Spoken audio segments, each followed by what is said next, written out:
Hello and welcome to the Minutes Within the Mist, where we walk into the dark and clouded unknown to introduce you to the likes of cryptids, ghosts, and other mysteries.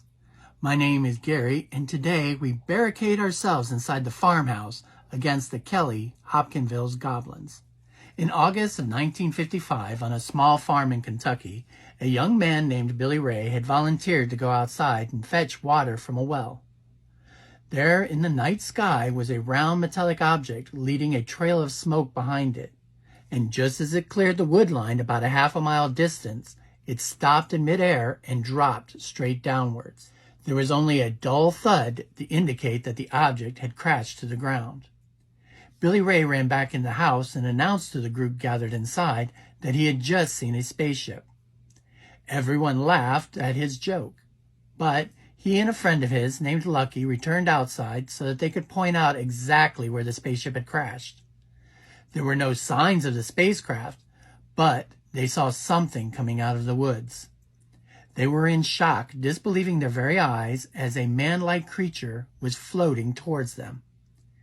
It was only 3 feet tall, with short, slender legs and long arms. There was a source of light coming from its large saucer-like eyes, which glowed yellowish in the dark. On either side of its oversized and almost perfectly round head was large, pointed ears. The two men turned away from the woods and ran into the house. They gathered up shotguns and rifles and stood guard at the doors. One of the strange faces now appeared at the window. Billy Ray shot it through the window and watched it topple backwards, but get up unharmed and run back into the forest. The family would spend the next 2 hours being terrorized by the small entities appearing and disappearing.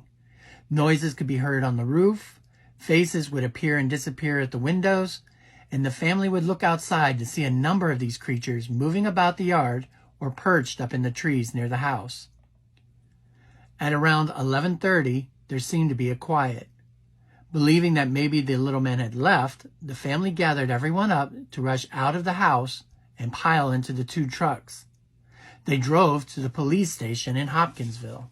When the authorities arrived at the farm, there were over 100 spent shotgun shells and bullet holes in the walls, but the creatures had vanished.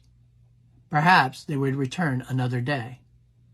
I hope you enjoyed these minutes with the Kelly-Hopkinsville Goblins, and for more information about them and other cryptids, ghosts, and other mysteries, join us at the Within the Mist podcast. Until then, make your way safely out of the mist and remain constantly curious.